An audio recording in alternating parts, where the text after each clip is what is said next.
Hello and welcome to yet another episode of the Little Pod of Horrors. As always, I'm Goggs and I'm glad to be joined yet again by Mr. Boz. Hello, sir. Hello, good afternoon. How are you doing? I'm alright, actually. I'm back in the UK. I have Wi-Fi at last, which is why there's a bit of a gap between us recording.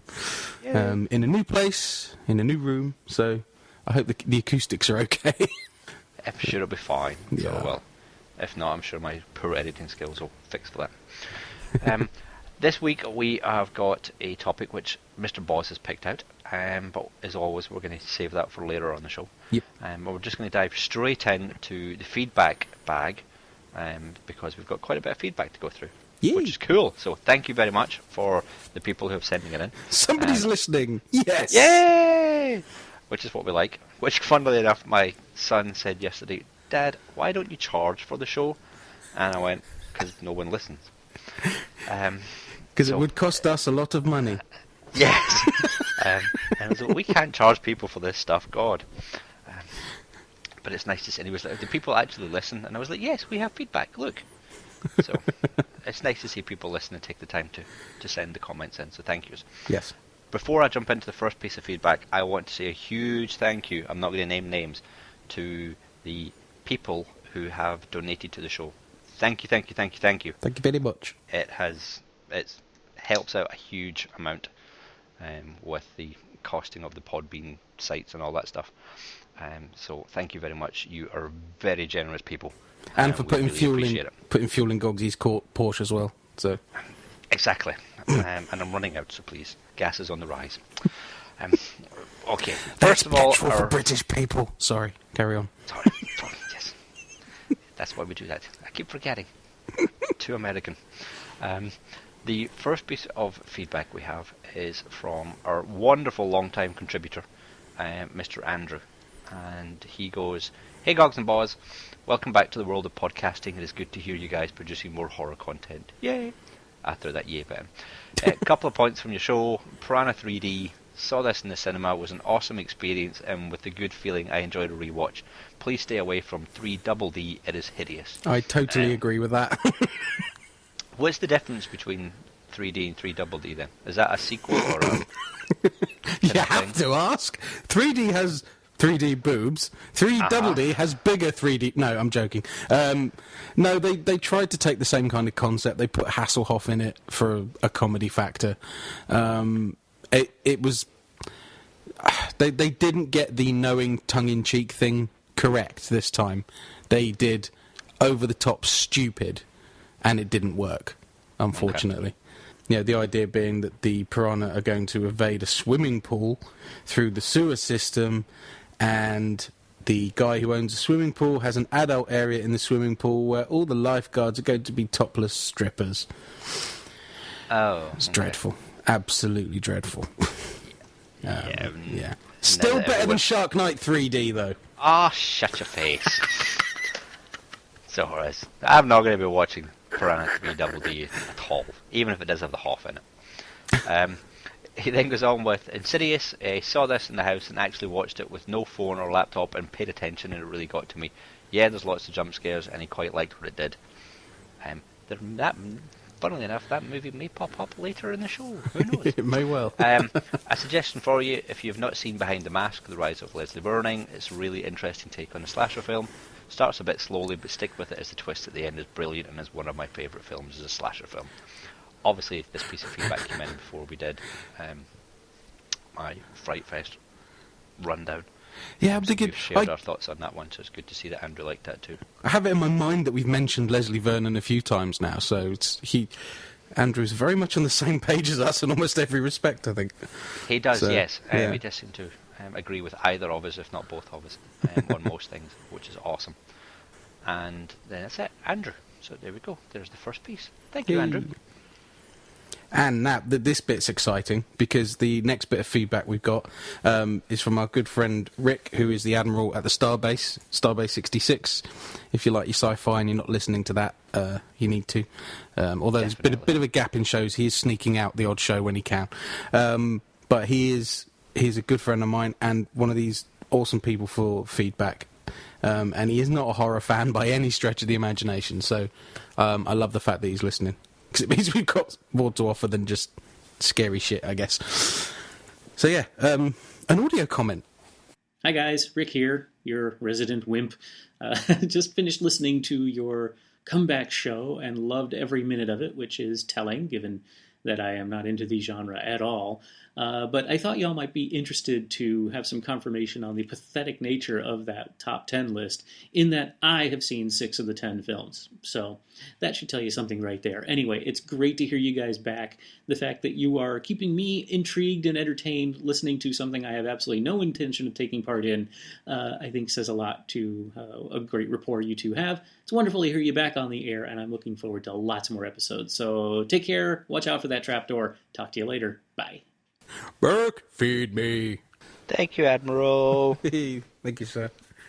And it actually, I realised we were actually doing a service for Rick, because by talking about these films, he knows which ones to avoid like the plague. That is very, very true. Yeah. So it is, yes. Rick will never watch Martyrs in his life. No.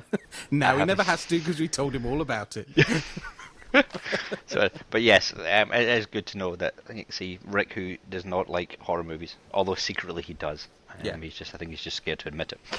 Has seen 6 of the 10 of that atrocious list. So, yes, it's nice to see that there are further justifications that that list was as bad as we made it out to be. Then the next piece we've got is from on our Facebook page. Yes, people, we have a Facebook page, and people actually post to it. Woohoo! So go along and like us, please. It's from Ollie Peters, and he goes, "There we go, Lee. I have subscribed and probably never going to sleep again. Though I have seen and very much enjoyed 6 of the IMB top 10, I'm not going to tell you which, though." Ollie Peters and the Admiral, could they be one and the same? Yeah. Interesting, that is. It's very strange. Fairly sure they're not. Very, very strange. One of us is the same 610, though. That could be the interesting part. Maybe Ollie can tell us which 6 it actually is, and we can compare it with the Admiral's list and see if they're on the same wavelength or not. Given that we've got people listening who are certainly never going to venture into the more extreme side of horror, then I'm sure we can. Like I said, the genre is huge. It's bigger than people realise. It's more accessible than people realise. So I am quite prepared to do a PG-13 horror show. Do you know what I mean? We talk about the lower end of the genre, and if they want to make suggestions for films they love that they feel fit the genre, and then we can have those arguments about that's not horror, that is horror. Exactly. Well, we talked about Twilight the other week, for fuck's sake. I mean, come on. Yes, we did. And I'm surprised that we didn't. I think people are just still shocked that we actually talked about that no one's mentioned it on any feedback. How did we get away with that? To be honest. Let's see. Well, hopefully feedback on that will come. Or maybe people are we are comfortable enough to share our appreciation for that and talk about it. We're not wimps. I know my own mind. My excuse anyway. We got another one from Andrew. Yes, we did. He's a dedicated man.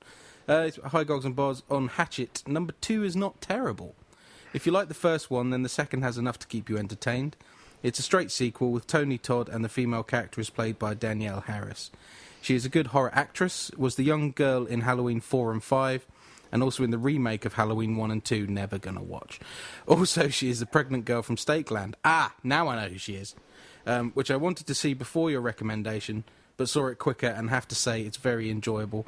Yes, it has flaws, but I did enjoy it. Listening to a review of Shaitan, the clue is in the name, as I said before. Have you seen Frontier, in brackets, which I thought it was, French, but they have cannibal Nazis. There is some fun, but you have to be able to watch Hostel, and if you can, then you will enjoy this. Okay, yeah, Frontiers I have seen. The trailer makes it look amazing. Unfortunately, in real life, there's some really good gore and hack and slash going on. But from a sort of a pacing point of view and a continuity, I didn't find it all that gripping. But it is a very French horror movie, if you know what I mean. So. I started off watching it, but then when they brought the Nazis in, I turned it off. Oh, okay. To be honest. Kind of understand that. Yeah, okay. Yeah. I don't know if I might go back and try and watch it again, but I was enjoying the first kind of half or so. Well, from a gore fan point of view, did you get as far as the table saw? I don't believe I did. Right, then it's worth watching. Okay. Because that scene, I won't spoil the detail of it, but I was so impressed. I was really impressed. So, If you like your gore, it's worth watching for that. Oh, like yeah, you said, I'll take a bit gore. you have to be able to watch Hostel, and you will enjoy this. If Hostel's a step too far, I wouldn't recommend it. Ah, that's easy. We can do that. Yeah. And it's put a recommendation for independent British horror is Eden Lake. An early Michael Fassbender performance, and is about a couple on a romantic weekend and things go wrong. Let me know what you think of it. I appreciated that movie for what it was, but I kind of hated it because it was a bit too believable. Because it's about chavs, basically. That one will pop up when I talk about my second outing to Fright Fest at some point in the future. Because that was one of the first movies they showed. Right. I think it was the British premiere of it. Oh, okay. And it seemed to kick off a kind of trend. I don't know if it was a trend in movies or it was a very hot topic at the time of the chavs. And I seem to remember the movie coming out around about the time that I think there was a chav had pushed someone in front of a train or something like that. Oh, really? And I remember I really enjoyed the movie, and the ending really got to me. Yeah. And that's all. I mean, the ending was wow. Yeah. And unfortunately, it was a bit like, you know what? That's probably not too far-fetched, actually. I know. I think that's why I didn't like it, but it's not because it wasn't well made. That's my... But, yeah, we'll save that for another show then, if that's the case. Then he's put, finally, on the found footage films, what about both of you giving feedback on the Wreck films? I've now seen the second one and have a copy of the third film, which I've heard is quite a good film. Looking forward to the next few shows, Andrew. I will not say anything more on that subject, Andrew, and you'll see why in a minute. Damn you, Andrew. Damn you. Giving away our topic.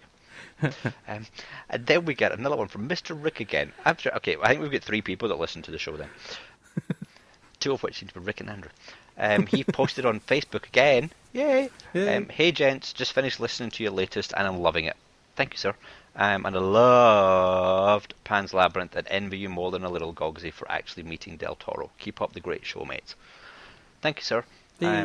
I replied to Rick and actually said, at the time, I didn't really think anything of meeting Del Toro because I really wasn't sure who he was. Yeah.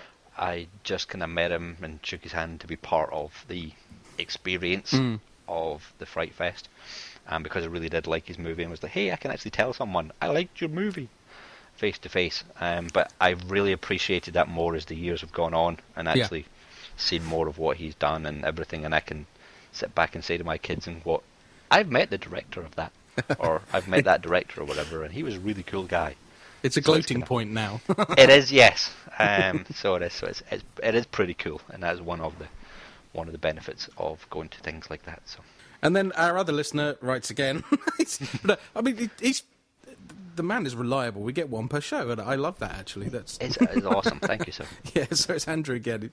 He's put, hi, guys. I'm starting to write this only 10 minutes into the podcast, so I've got to keep all my notes in line. I love the fact we keep prompting him to say stuff. This is good. And the next line, perfect. Gordon, you are wrong. Piranha beats Shark Night, but I do like Shark Night. Yeah, okay? that line's not going to make the edit. That's all I can say. And then I'll put it on Twitter and Facebook. No, you just change the password. This bit I'm slightly gutted about. The idea that Boz had about 2 versions of a film. I heard this idea discussed. I was pissed off about that. I was going to patent that because I thought that was a stroke of genius. Somebody thought of it first. It's always the way. I think it was Bloody Good Horror Podcast, and they came to the conclusion the issue is that kids would sneak into the R-rated film, so the child-friendly film would not work financially. No, you see, what I said is make the child-friendly one, then 6-7 years later, release the adult version with the same actors, the same sets, the same everything. So it's not a remake years later. It's the same film, held on to for 6-7 years. That's the clever. That's what I think, anyway. Nobody would ever do it, but there you go. You never know. It was slightly original. And 13 Hours, which is one I mentioned about some werewolfy thing. I've seen this as well, and I quite liked it. Draco Malfoy is in it as well, and he is always worth a watch. Now, that's a Harry Potter thing, I presume? It is a Harry Potter thing, yes. Yeah, okay, Tom Felton is his name. Okay. Which, have you seen Planet of the Apes? Rise of the Planet of the Apes? Yeah, who was he in that? He's the asshole guy that Oh, okay. kinda, Doomed to is always the play guy- an asshole, it seems. yeah. So yes, so that's who that is. Oh, damn, that just admitted that I knew Malfoy wasn't a very nice character, implying that I know something about Harry Potter. Shit. You have to. You're Edit British. it out. Edit it out. Okay. And then on to the biggest part of the email, obviously, because it was the largest part of the show and the bit we put the most effort into. Obviously, the subject of torture porn. Andrew has at great length put, I agree with what you said. Done. Another There we picture go. show. Thank Look you. forward We're to hearing right. more. Thank you, Andrew. That, I believe, concludes the feedback, unless you want to mention the email I sent to our address. Well, it came to our address, so I think it would be wrong of us to not talk about it, even though I'm sure that you probably sent it so we deliberately would talk about it. Yeah, kind of. There is a lovely picture, which maybe we should post on the maybe Facebook or Twitter or both, of you wearing a T-shirt of, I don't know, some sort of god-awful movie or something like that. Right. I sent it because it's a little bit of a prompt onto my... Obviously, we always do our What Have We Been Watching section. And now I'm finally, after a week of hellish travel from Barcelona to Bilbao on a boat on a hellish sea to Portsmouth, from Portsmouth up to London in -4 degrees on a motorcycle that wasn't working on more than one cylinder, so I couldn't do more than 60 miles an hour. After all that, I am now finally living with my fiancée. It seems like forever to get to this point, but yes, me and my good lady are shacked up. So now she has to watch what I watch a lot of the time. So I wanted to educate her on the horror genre because she's not very familiar with it, and I thought, well, where better to start than where all the stereotypes and the cliches were born, and that's obviously the masterpiece that is Evil Dead. And obviously we'll be doing all three in sequence. And it tied in nicely because one of my favourite websites, I hesitate to tell people this because then they will have the same awesome T-shirts, but tfury.com do one-off T-shirts. You buy them on the day they're released or you don't get them, basically, is how it works. And I've got this awesome one with Ash in the middle with a shotgun and a chainsaw and the Necronomicon and Evil Ash and a zombie face on the other side and a metal hand at the bottom, and it just says groovy underneath. And it's brilliant. So, yeah. I'm wearing that to get me in the mood to podcast, so I thought I'd put it on the in the email box there. It does look very cool. Yeah. So it does. And So on the yes, subject of Evil Dead, you've seen the trailer for the new one, haven't you? Well, this was what I wanted to lead into, because I saw that trailer. I made a point of, yes, I wanted Lavinia to see it, but also I wanted to rewatch it because I haven't watched the original Evil Dead for years.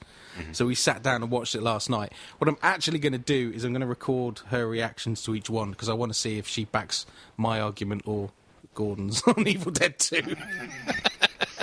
That'll be an interesting one. But seeing that trailer, it is the most excited I have been about a horror film for a very long time. Really? That is all I can tell you. Yeah, the tone and the ferocity. I watched the Red Band trailer, mind. Yep. You got to watch the Red Band trailer, and it looks to me like they've done a really fucking good job. I hope it holds together, but if you're just looking at atmosphere, cinematography, actors, the way it's been constructed, it looks like it's going to be incredible, and it got me excited, which for a remake is unheard of. I don't know if I'm excited. I'm intrigued. Right. I did enjoy the trailer, and it did bring flashbacks of watching the originals to me. But I don't know. I'm really interested in when it comes out to be hearing your thoughts. That's what's intriguing me a lot more. As someone who actually, with a huge passion, loves those movies. How are they going to take it? Yeah. And I'm not quite sure when it's out. It's not far away, is it? I hope not. I don't actually know. That's good research on my part. They tend to sneak up on you, these movies. I saw another one recently, just all of a sudden it was in the cinema and I didn't see it coming at all, but I'll talk about that in a bit. Okay. But the thing with Evil Dead is... this quite quickly on while you do that. the ever-reliable IMDb. April. It's coming out April over here. Oh, it's coming out for my birthday. That's not too far away, actually. Awesome. Well, I mean, the thing is, Evil Dead... It's a remake of Evil Dead. It's not a remake of Evil Dead 2 or Evil Dead 3. Evil Dead is to me, when I first watched it, I was quite young, just getting into horror. It freaked me out. The possession stuff, the creepy voices, the all that kind of stuff. You watch it now and you go, yeah, that's plasticine. But when I was younger, it had this sort of the desired effect, which is where my fondness for it comes from, I think. So that done with modern techniques, can't wait. Can't wait. I think a lot of that might have been that might have been the problem with me watching it.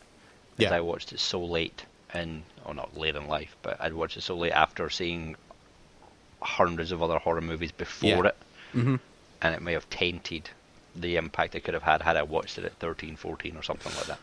Yeah, or really early on in your experience of the extremities of horror, I guess, because, Evil Dead's a pretty easy watch by today's standards, but when I saw it, it was not an easy watch at all. But we shall see in a couple of months' time when it comes out. Yes, definitely. We will look forward to your thoughts on it. So what have you been watching, sir? I've been actually watching quite a lot, Yay. shockingly enough. Granted, most of it was for our topic, which may have been spoiled already. Damn you, Andrew. But I watched 5 different movies, and I read a book. Wow! Yeah. Bloody So it is. hell. I'll quickly go over them. One of them might not actually count as a horror movie, but it kind of does. But I'm going to start with a different recommendation, and that's Paranorman. We watched this with the kids at Christmas time.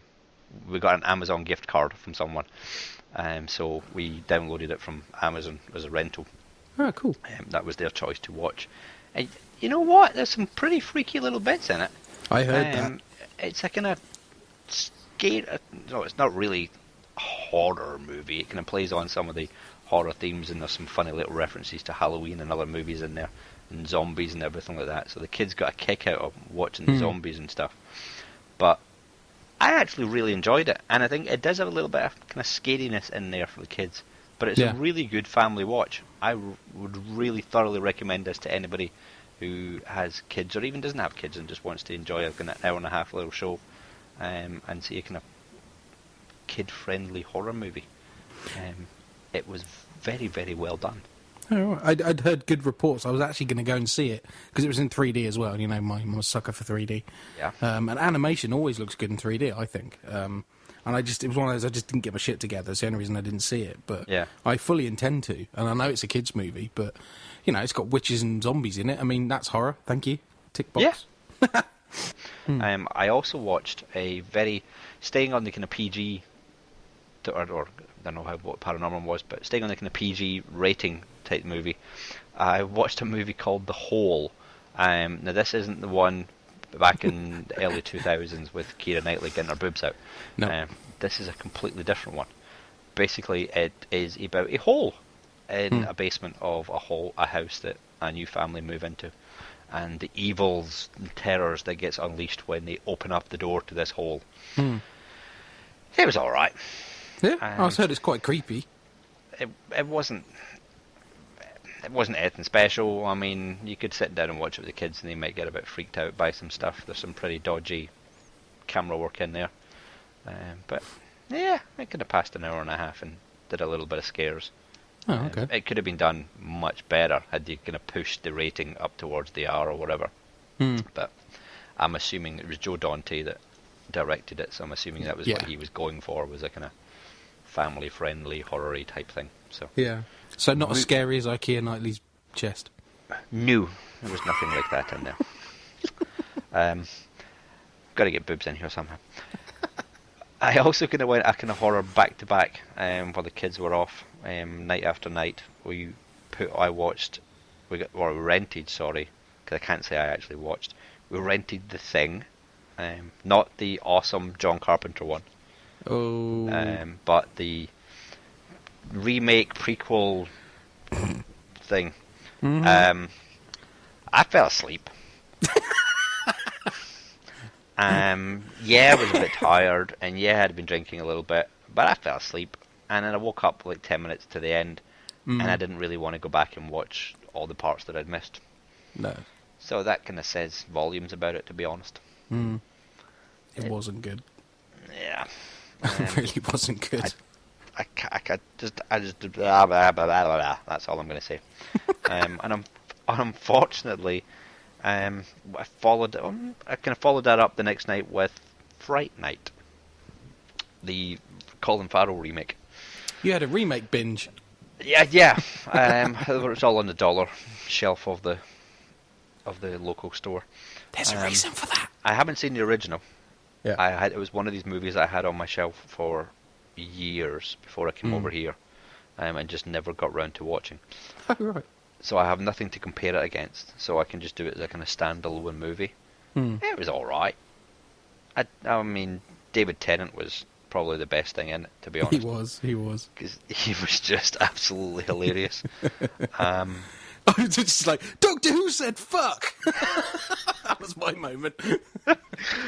But other than that, it was... The thing with Fright Night, if they hadn't called it Fright Night, people would have got, it's a bit like Fright Night. But I mean, as a standalone, if you haven't seen the original, I'd probably have enjoyed it more if I hadn't seen the original. But you do find yourself, and you do it with nostalgia. You compare it to the original, and then I watched the original after seeing the remake. I went, it's not actually as good as I remember, but it's a very different tone of movie, I think. Uh-huh. So yeah, it fell a bit flat. It's just a bit meh. They could have done more with it. Yes, they definitely could have. And I followed that one up with... I'm going to put it, because I saw it in Fright Fest, and I'm going to say it belongs on this list, the David Fincher take on Girl with the Dragon Tattoo. Oh, okay. I didn't like it as much as the original did. I thought it was very well done. It was a bit difficult watching Daniel Craig play something other than Bond, because unfortunately he's just stuck in my head as Bond. Yeah. And I know I shouldn't do that with actors and stuff, but he plays that role so bloody well that it was difficult to take it out. And unfortunately, the first one had such an impact when I saw it. There was key scenes missing out of it that I just didn't quite buy the relationship between the two main characters in the movie. But it was good, and I liked the fact that going for an American remake, that they didn't shy away from the truly horrific and brutal scenes that make it fit within my horror category. Okay. So I was impressed that didn't get toned down. Yeah, I must say, I think I was as well, actually. Funny thing with me is these series gets raved about, and actually neither film am I particularly stunned by.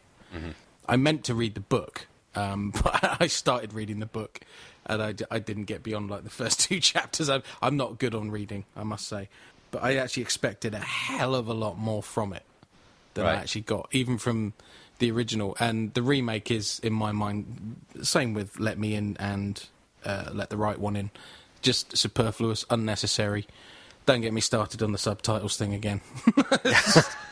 The more time you spend in Spain trapped in a hotel because your ferry's been cancelled, staring at the television and having to watch everything overdubbed. Everything overdubbed. And the most ridiculous overdub I saw while I was there, this will make you laugh. They overdub, with actors, Jersey Shore. Oh, what? I shit you not. You've got people acting out real-life reactions. It's like... You don't overdub reality TV, you subtitle reality TV. Stop fucking overdubbing everything! So it just, it drives me insane. Oh my god. Just original language subtitles. If you can't read, then, learn. Yeah, exactly.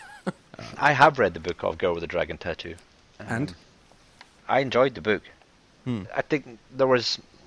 it's always the same that you can't obviously take the book and just stick it on screen. But they did the best job that they could with the original, and I guess with the kind of remake to an extent as well.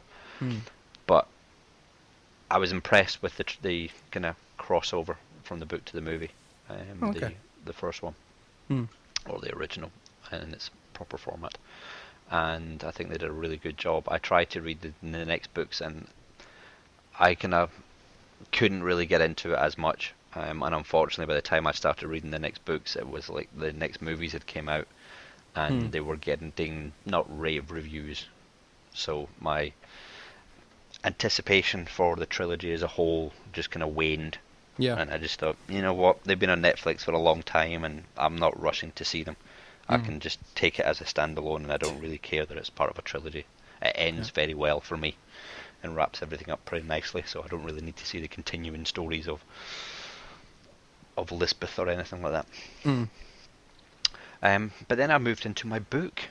I figured that we'd been trying to cover as many aspects as we can, and I thought, hey, I've watched some kids movies, I've watched some grown-up stuff, and we've been missing other aspects of the horror genre or horror parts. And I thought, you know what, I'm going to go to Twitter and ask for some recommendations on a horror book. Yeah. And I got lots of recommendations that came back, some of which I haven't read yet.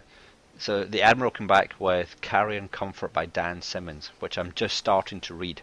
I got slightly put off by the fact it's so huge.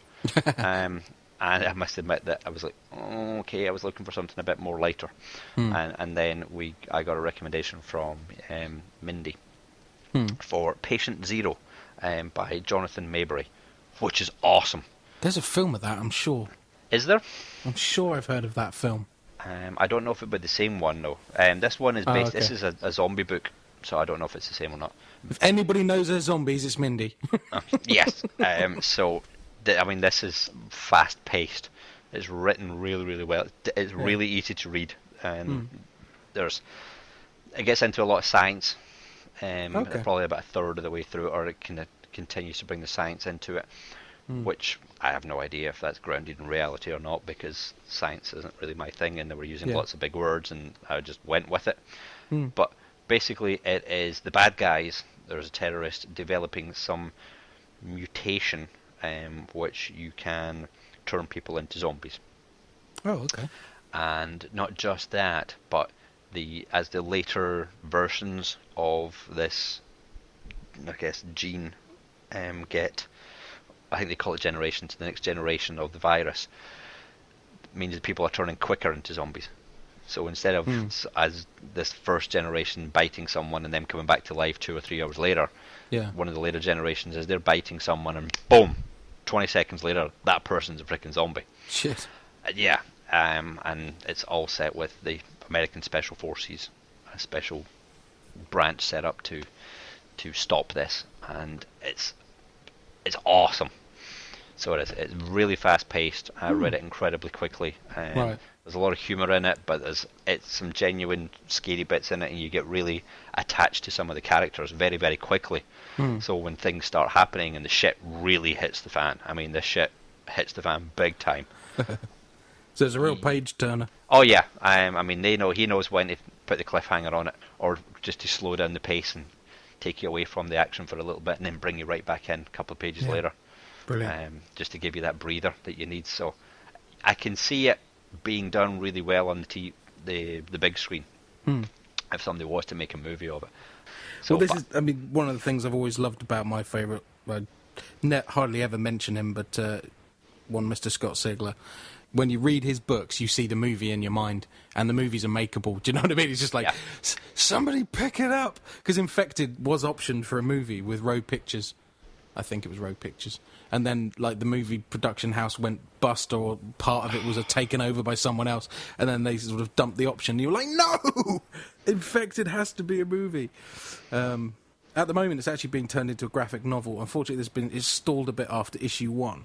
But maybe if books are too time-consuming for you, the graphic novel of Infected is available on, like, Comixology, just about anywhere, really. And it's really well done as an adaptation from the novel. So I would say go and check that out if you get a chance. But the only downside of that is you'll get to the end and then you'll want the next episode and it's not available yet. So that sucks a bit. I have tried. I need to get more into Mr. Sigler based on your recommendations. I haven't actually got the books, which is where my problem lies. Is I tried to do it through the podcasts. Yeah. And that worked to an extent, but then if I don't get a proper chance to sit down and actually listen to what's going on, then I'll lose a lot of it. And I just kept getting all of his books on podcasts, and I just was infuriating with myself that I never get a chance to sit down and properly listen to it. It only So I think- really works if you spend a lot of time walking, or a lot of time driving, or a lot of time on public transport. Because if you're trying to do anything else whilst listening to a podcast novel, your attention is distracted like that, and before you know it, you've missed a page. Yeah. And there's so much science in, especially the Infected series with Sigler. You've got to pay attention to the science. So yeah. That was my problem, as I'm not getting the time that you can actually sit and properly do it. I used to walk a lot when I was living back in Edinburgh, to and from work, so it was like an hour walk to and from work, which was the perfect time to do. I mean, I buzzed through Leviathan Chronicles, was my big thing before I left, and it was just the best way to do a whole episode to and from work. So, but I think I'll try and get the book versions of his, well, not the book versions, the actual hard copy, or ebooks. I don't know if he says stuff's on ebooks or not. Everything's on ebook. Yep. It's okay, so that's awesome. So then that will be my next one after I'm finished Carrying Comfort. I will delve into the Mr. Siegler. Yeah. Start with world. Infected. I always say that to people because it's it's so in your face. It's brilliant. You just want to know where it goes. Which is what we want. So that's me. So I've actually done pretty good since the last time. That's a fairly healthy section. Yeah. Normally it's like, I've seen a couple. Well, I've had I've watched quite a lot actually. What I've done actually trim my list down, so I don't talk for too long. The most notable has got to be that I went to the cinema and I watched Texas Chainsaw Massacre 3D. Dun, dun, dun. I wanted a chainsaw in my face, and I got a chainsaw in my face. Awesome. Do you know what? I expected it to be utter cash-in 3D drivel. I honestly did. I was expecting like a Shark Night 3D experience, and so I'm just going to keep kicking that dog. Sorry. But I was actually really, really impressed with it. And the lead actress, at first, I thought, she's an interesting choice. Really striking eyes. She's been in, was it Percy Jackson and the Lightning Thief, I think, or something like that, and some kids' TV series. As usual, I've not done my research and haven't got her name here, but just the most stunning eyes you've ever seen. And yeah, it's Texas Chainsaw, and it's 3D, and it's 18, and there was a lack of boobage, I must have to say, because in that film, I think it's a necessity, and they shied away from it again. All I'm saying is double-sided sticky tape is a bastard, but A tease. no, but there's some it's very well shot, and it's a good little concept actually, because it isn't a remake. It's like a sequel, but it sort of ignores the other sequels that have been done. So it pretty much picks up from the original, and the first section of the film is actually footage from the first movie, retrofitted in 3D but stylized to look a bit older. And then what happens after that film finishes, it's actually really well blended into the new movie, and I was actually pretty impressed. So I'd say if you missed it in 3D, it's a bit of a shame, because there were a couple of really cool bits, but I mean, it doesn't detract from the film if you see it in flat vision, as I call it. So it's not one of those ones that, like, I don't know, My Bloody Valentine, which you're watching it, you're like, okay, that was deliberately a kill set up for 3D, and it just does not work on. Well, there's a bit regular of that. There's a bit of that, you know. But the thing is, if I go to see a Texas Chainsaw movie in 3D, at some point I expect to see a chainsaw coming towards my face, or I'm going to be disappointed. Yes. This is the genre 3D works in, and, you know, I still think they underuse it. I really do. It's one of the reasons I love Piranha so much, because they overused it in all the right ways. Mm-hmm. Here's a penis in your face. Do you know what I mean? that's what you should be doing with 3D. So, yeah, it's worth a look. Even on DVD, I would certainly recommend it, actually. 3 stars, but, you know, not horrendous. Certainly not horrendous. It's one I'll probably watch, because I was a bit intrigued, and I did see the trailer, and the trailer didn't give too much away, which I was kind of surprised at. The trailer was done pretty well, but I'll definitely want to watch it when it comes out on DVD, or I can get it on Netflix or whatever. Be really interested to hear what you think, and also it does a lot of playing with morality and right and wrong and which is which, and that I thought was a brilliant little angle. So definitely worth a look. Another one I watched, I can't believe it took me so long to watch it, I don't know why I didn't, was Unborn. Unborn? It's about the concept of twins, Uh-huh. and one of them dying in the womb, but the spirit latching on, and it's quite a complicated little idea, but Oh, hang on. Is this one with the incredibly hot girl in it? yeah, the one from Cloverfield, Beth. Yes, her. I've seen this movie. Fucking sucks. Maybe I just stared at her too long and I didn't notice how much. Well, I actually quite enjoyed it. Really? Oh, sorry. It was. I mean, Gary Oldman. What the fuck were you doing in that movie? It was funny. Oh yeah, I watched this at Glasgow Fright Fest, Okay. and it was like, oh my god. But yeah, it was like, hello, we're gonna get some boobies. You didn't. We didn't. No. We No. get some intriguing short, tight clothes, but The pants in the bathroom, yes. Well, Yes. that is the movie poster. it is, yes, and that's the reason that most people would watch it, I guess. I think so. But oh man, I thought it was awful. I just thought the end of it was just ridiculously funny, and it was like, why Gary Oldman? Why? It had some good little scares. It did have a couple of but jumpy bits in distinctly it, average. But it seemed to take me forever and a day to get round to watching it, and then I was like, I think I enjoyed it, although I may have been slightly distracted by something. Anyway, another one. Have I mentioned this before? I watched Splinter. Splinter, no. I think you and I have talked about it. Okay. Right. I wasn't sure if I'd said anything on the show. If it's a Splinter that I'm thinking of, which is in the The I'll petrol let you- station. Yeah, the petrol station. Yes. Yeah, So no, yeah. you and I have talked about this, but I don't think we've talked about it on the okay. show. I avoided it for ages, mainly based on the poster, and it was a bit of a Parasite movie, and I'm thinking, oh, is it going to be like Ticks or something? And I just couldn't be bothered. And then I thought, well, I'll give it a go. And I tell you something, that movie really impressed me. Just from the creepy factor, the way the thing worked and took over hosts and moved, and the way they shot the movement, and brilliant. I really enjoyed it. Did totally surprise me. I don't know why I bought this on Blu-ray. I really can't remember why. I think it might have been an impulse buy, or it was really cheap, or I really don't know. But I remember it being. I got it on Blu-ray. It was one of the very first Blu-rays I had when I was rebuilding my Blu-ray collection, back in the UK, and it sat on my shelf for a long time, and I don't know why I didn't put it on. And then I put it on one day, and it blew me away. Yeah. It was genuinely scary. I was genuinely freaked out by it. Yeah.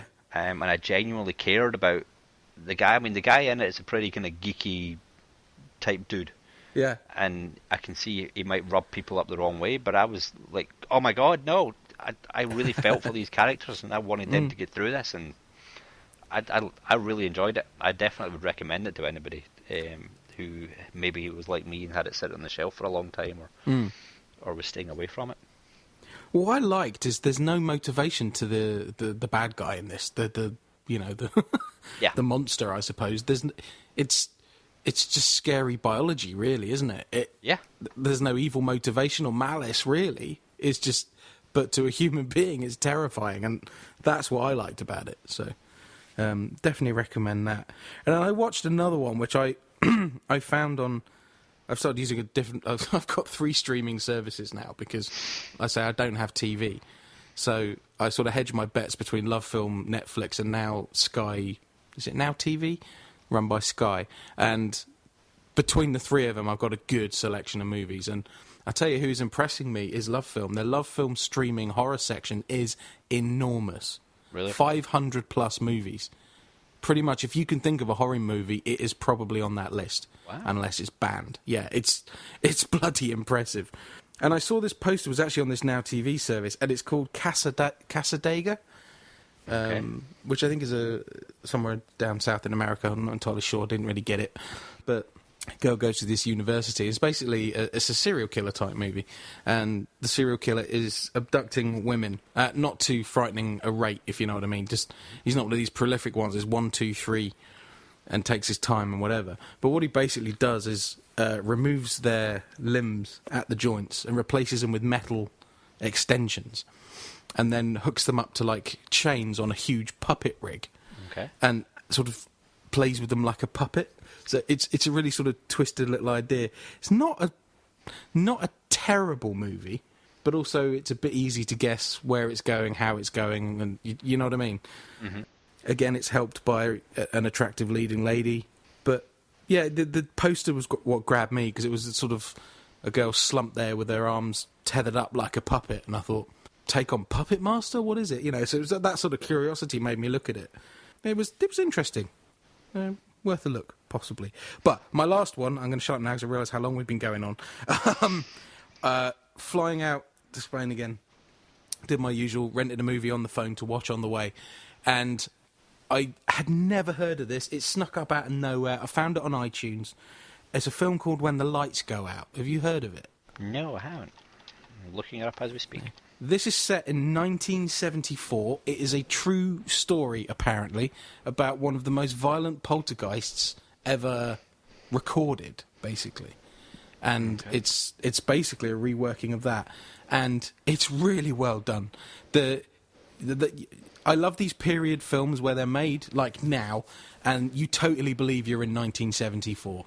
The surroundings, the cars, the clothes, the people, the way of life, you know, like bringing coal in and going into the coal cellar. And there are some really gloriously creepy little moments in this film. It might be a bit cheese-festy at the end as for how they wrap it up, but, I mean, if it's based on a true story, Okay. you know, there's obviously going to be that theatrical embellishment, but Yes. because it's just a standard end terrace council estate house in North Yorkshire in 1974, there's no Hollywood glitz or glamour or anything about this movie. It's just, you know, for those who have lived in the UK, it's just like watching somebody moving into their new house kind of thing. There's nothing. Yeah.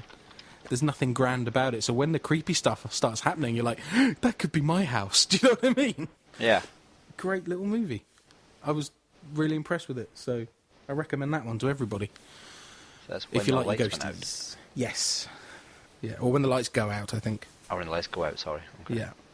So, there you go. That's what I've been watching. So, Okay, yeah, I found it. I can see on IMDb it says here it's When the Lights Went Out, but I don't know if they Oh, changed okay. it from over here or not. what's its rating? It doesn't have a rating. Weird. Very weird. Came out of nowhere. I've never heard of it. 86 minutes long. It's in the comedy, drama, horror section. Comedy? No. Okay. Drama, horror, yes. Comedy, no. Yeah, it says no, it doesn't have a rating on it, so it's Interesting. weird. Maybe I'll add one. You can. Yeah, what rating would you put it as? A 15? 18? Sorry, 50. No, I meant as in a IMDb score.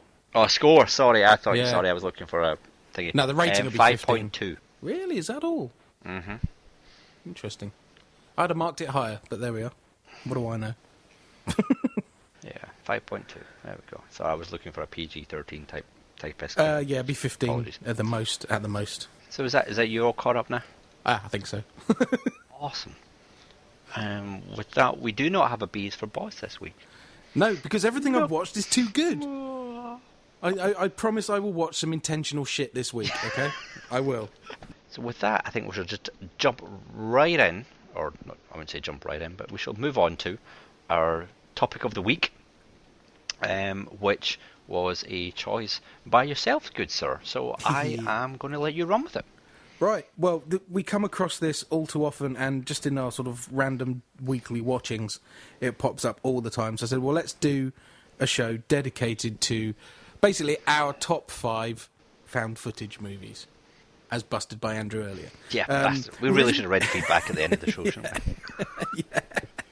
So we wanted to do, I think we want to look at paranormal series, but because of the discussions around that and so many other films I've seen recently being found footage, it just made sense. And there's so many of them, just narrowing it down to sort of a top 5. So what I've got a top 5, an honourable mention, and then I've got some I want to slag off as well. That's There's probably the way nothing to wrong with the approach it. slagging off, because you've got it. With the light, you have to have the dark. Yes. So we do enjoy a good slagging off on this show, so that's absolutely fine. Yeah. So should we start with our top 5s in reverse order then? With our least favourite. Does that make any sense? Our least favourite. Number 5 of our top 5s. Yes. Would you like to go first, sir? No? No? Okay. He's still deciding which is which. I'm having real difficulty, Okay. and the reason I'm having real difficulty is because I'm having difficulty tying it down as to what is a found footage movie and what is not. Okay. There are a lot of the movies that I've watched. There are genuine found footage stuff, and there is some that could be seen in a kind of documentary found footage-esque way. So I've been having a bit of a difficult time with that. Well, I can give you what I feel my definition is. Okay, go. My definition of a found footage movie is it is entirely filmed by the people in the situation. Okay? So if there are any shots... Okay, I suppose news footage could be forgiven. But it's basically incidental footage. So there's no set-up shots with lighting, camera and sound. Mm-hmm.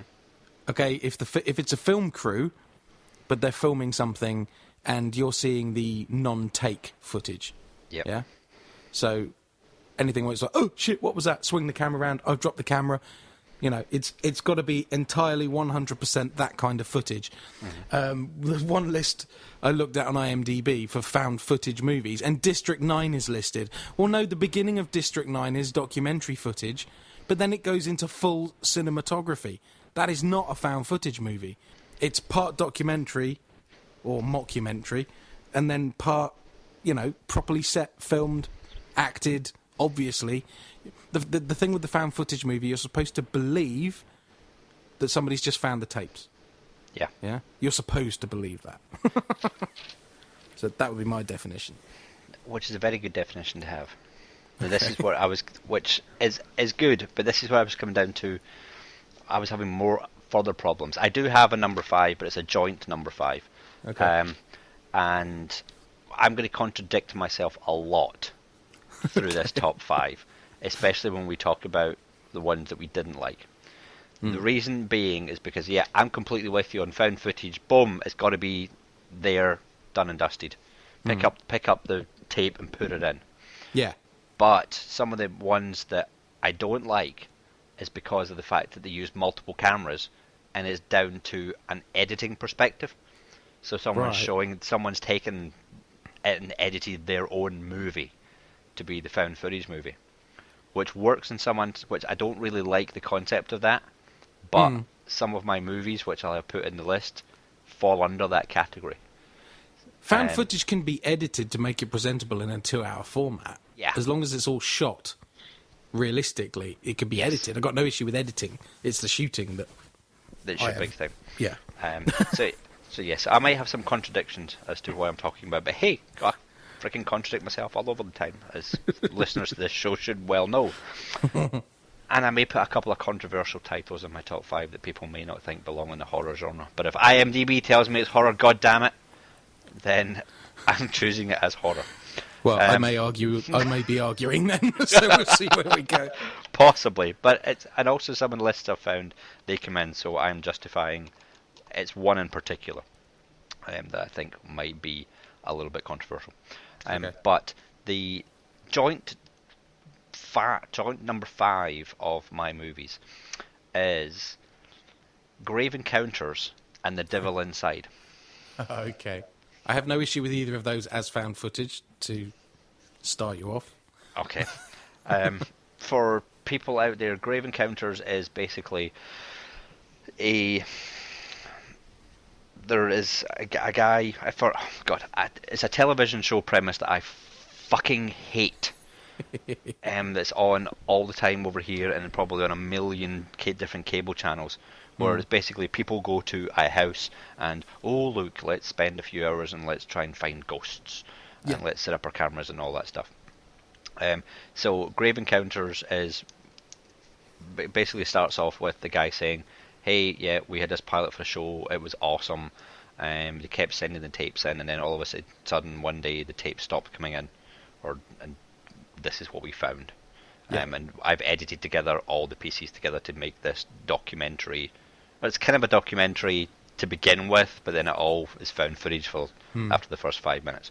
It says it's edited for time. Yes, and you really get it gives you a kind of behind the scenes look of the TV show. So it's very good how it takes the piss out of the TV show that it's setting up. So you get a lot of good behind the scenes. Like, hey, let's make this look more realistic than it actually is, and hey, I'm going to give this gardener $20 and he's going to tell me a spooky story, even though he's no idea what's going on. So I loved that aspect of it. I thought, awesome, you're taking the piss out of. I liked the fake medium. Yeah. There, what's his name? Who's the guy we had here? Oh, I can't remember his name. Mary Loves Dick. That guy. But he's Derek Acora. That's it. His Derek Acora, he was just like, "Oh, shut the fuck up!" When I was off camera. There was lots of stuff like that. Like, did I do that too over the top? And you think it's really, really well done. Yeah. But this had me on the edge. Did it? Oh my god, I was getting freaked out at some parts. I don't really want to spoil what happens, but basically they find this really haunted mental asylum, which is massive. And they say, hey, our whole premise of being different is you lock us in when you leave. So you're going to lock us in, padlock everything, and we're going to be here for the next X amount of hours. Yeah. So you see them getting all the different cameras lined up and everything, and then they do their usual, let's walk around and antagonize the ghosts and record our things, all the shit that you've seen on TV. But then it takes a real nasty turn for the worse when they find out that it pretty much is haunted. Yeah. And there was some freaky ass bits in it, and I mean, I was nodding off at the beginning, but I stopped it because I thought, hang on, I want to see where this is going. So when I came back to it and started again, and watched it all the way through, and I had really, really enjoyed how it was done. I thought it was very well done. I could believe the fear in some of the characters that was going on, and there was some genuinely freaky ass moments that the camera work was awesome on. The way the camera was situated, it wasn't edited in any sort of way to make you think something was happening that it wasn't happening, if you know what I mean. It was all right there in front of you, and you were experiencing what they were experiencing at the same time. I really enjoyed that part. Interesting. Do you know where it comes on my list? I'm going to guess that you didn't enjoy it quite as much as me. It's on my list to slag off. Do you want to slag it off now, or? I like the stuff at the beginning that you liked. I like the premise, I like the idea it was taking the piss out of Ghost Watch or whatever the fuck it was called here. But the point at which stuff starts happening, I found the main protagonist guy, the guy whose show it was, completely and utterly unbelievable. He was so obviously acting to me, like acting to be in a found footage movie. Right, okay. And for me, if you're going to lose me on a found footage movie, if I do not believe the performances of the people this stuff is supposed to be happening to, you've lost me. And, oh no, I've got to keep filming. And like the whole people are going to want to see, I hate that line. I've grown to hate that line more than anything else. And he says it about 3 times. Oh, what the fuck are you filming? Oh, people are going to want to see what we saw. And I'm like, no, I'm sorry, when shit goes down like that, you would drop the camera and run. I know they get around it with a lot of, they're using it as a light source, and they use the night shot, and I guess the problem is I'm too jaded with it, and I've seen it done too many times. Yeah. But I think it's the performances that lost me. Just, a couple of the scares were fairly original, they were quite well done. I am intrigued to see Grave Encounters 2, because there is a sequel. What? Yeah, and the conceit of the sequel is that people loved Grave Encounters 1 so much that a couple of super fans go back to that asylum because they think it... Yeah, people say, oh, Grave Encounters wasn't real, but we believe it's real, so we're going to go back to where it was shot. Oh, go fuck yourself. And that's what made me watch it, actually. But maybe I suffered from watching it on a small device on an aeroplane, which is how I watched it. I don't know. Maybe possibly, I don't know. If I'd seen it in the cinema, I might have had more effect, but I don't believe that guy's performance would ever have convinced me under any circumstances, and that's why I got relegated in my case. Yeah, so. He is a very unique person, and I can see why it could have rubbed you up the wrong way, but I liked him. I didn't like him to begin with, because I thought you're one of these over-the-top twats, but I kind of grew to like him and suffer along with him. Okay. Although some of the bits are over the top, but joint with the Devil Inside, which is where it's a funny one again. because it begins as a documentary, so it's being shot as a documentary. Yeah. But as we find out, well, it doesn't tell you it's a found footage movie to begin with. So I was a bit confused, but Yeah. without spoiling anything, when you get to the end, you will realise why it's a found footage movie. Yeah. I'm not, which if it spoils it, then I don't give a shit. But because it's good, I enjoyed it again because of the take on exorcism. Basically, it starts off with you find out the story about some woman who in her house was going through an exorcism, and she basically killed everybody, killed all the church members. So it's relived through. I think the very beginning is a 911 recording. You hear about, and she gets shipped off to Italy.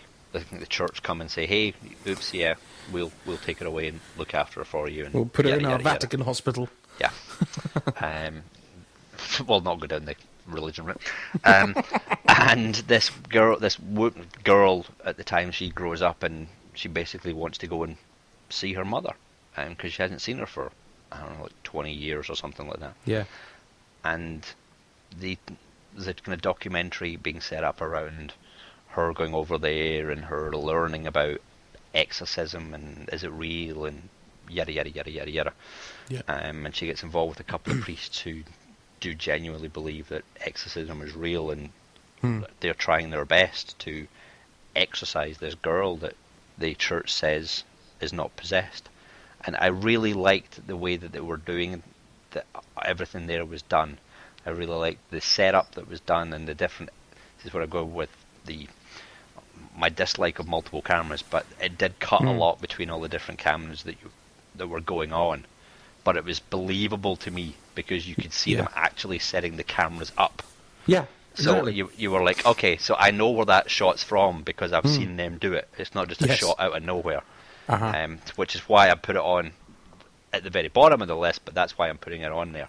And saying I'm kind of contradicting myself a little bit, but it was very, very well done.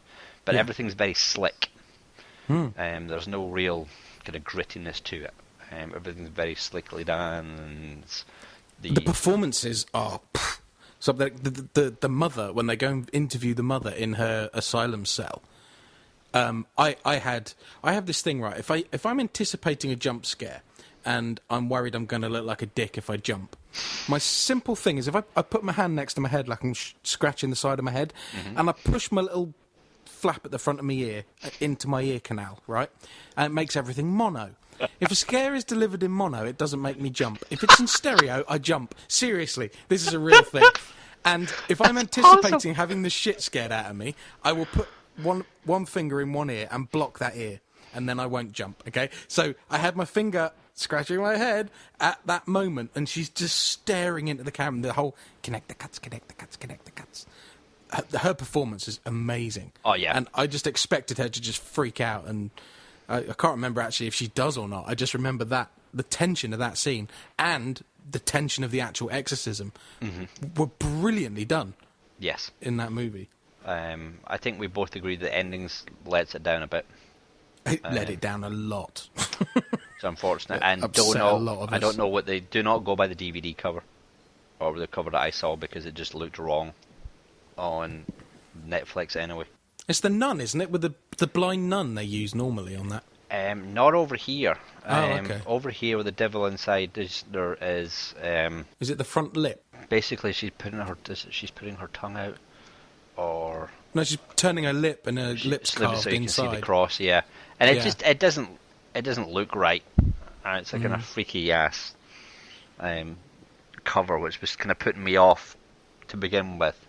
But I saw it on this list. I thought, okay, I'll check it out. It's on Netflix, I'll check it out. And it's only got a 4.0 rating on IMDb, which I think is harsh. I think it should be a little bit higher than that. The thing is, if you piss people off at the end of a movie, they're going to forget what was good before that point. Yeah, that's very, very the true. problem. It could be shit at the beginning, but cannot be shit at the end. And I felt robbed, because I went to see it at the cinema, and I'm like, you just robbed me of a decent ending. Yeah. But I think it's one that's definitely worth a watch. But I'm going to keep it at the number. It could easily slip off the list. and possibly will if I see other ones which are better. Okay. But at the moment, I'm gonna put a joint number 5 of those two. Okay. Well, it falls between my two lists, which means it's neither great nor terrible. Okay. But funny enough, my number 5 is also an exorcism movie, and it is The Last Exorcism, which is found footage. It's about a faithless preacher, or I don't know if he's faithless or he's just a con man, actually, running around in the Deep South. Now, obviously, with with my own religious background, this as an exorcism thing makes a lot more sense to me. I've mentioned before my doubts about the power of Catholicism to remove demonic hosts. I just find it completely unbelievable. It's very stale, I find, and I'm just going to insult them all again. I'm going to have to cut it out again. I'm going down the same path. No, you've got to leave it in this time. Anyway, any Catholics can email me. We'll have a discussion. Anyway, so this guy he's your sort of evangelical preacher type, the fire and brimstone kind of. And there's a lot more passion to the kind of exorcism they go for, I guess. But he is actually a complete shyster. He sets stuff up, and the documentary crew following him doing it. And then, of course, they come across an actual case, and he realises that actually he does need some faith to combat it. And it's pretty well done. It's not as creepy as it could be, I think. A lot of the sort of the scare scenes aren't as full on as some other exorcism movies, but I think it makes the whole thing a little bit more palatable. This is another one where at the end, a lot of people just went, "Oh, what the fuck?" Probably hasn't got a very good rating on IMDb either, because it's a bit over the top at the end. But I actually quite liked it, so it snuck into my top 5. So it's worth a look. It is one that I have watched, and I have watched it twice. Oh. The reason that I have watched it twice is because I didn't remember watching it the first time. That's a good endorsement. It was one that I thought I had watched, and then as I was watching it again, I got as it was going more and more in there, I was going, I've seen this before, and it turned out I had. Okay. Which I don't know. I'm not trying to put that down in any way, but it was one that it didn't leave anything lasting in my mind. I can remember, is it a barn burning at some point or something like that? Yeah. And the girl being some pretty freaky stuff going on with the girl. Yeah. And the acting in it was very well done from her. Really well done. From her standpoint, because that's really, when you're doing an exorcism movie, if the person possessed is shit, yes, that's your movie. You're just blown out. I mean, that's why the Exorcist worked a lot for me in the freaky senses as a young girl doing all this stuff, and I mean the movie is her movie. So I remember combine that with the found footage thing, found footage and exorcism. The performance has got to be really believable. Yeah. So, but I can't remember too much about this one, and I think I may have found it on lists of it being on there, but I got confused about the ending of it because there's a sequel being made to this movie. And I couldn't quite work out how we could get a sequel to a found footage movie. But obviously there can be, so that was confusing me a lot. Yeah, yes. So it was kind of confusing me in a way. So I haven't got it in there. So It's a 5.7 rating on IMDb. That's about fair. Around 6 is where I'd have put it. So the thing is, no found footage movie is going to score particularly high, I don't think, because it is a genre that's not much liked, I think. But yeah, I think it's going to be very difficult to get one that's going to be right up there, which is a shame. One of the problems, though, is a lot of found footage movies works first time. Yeah. And you can't really... It loses its impact when you watch it again and again and again. Yeah. For me, sometimes.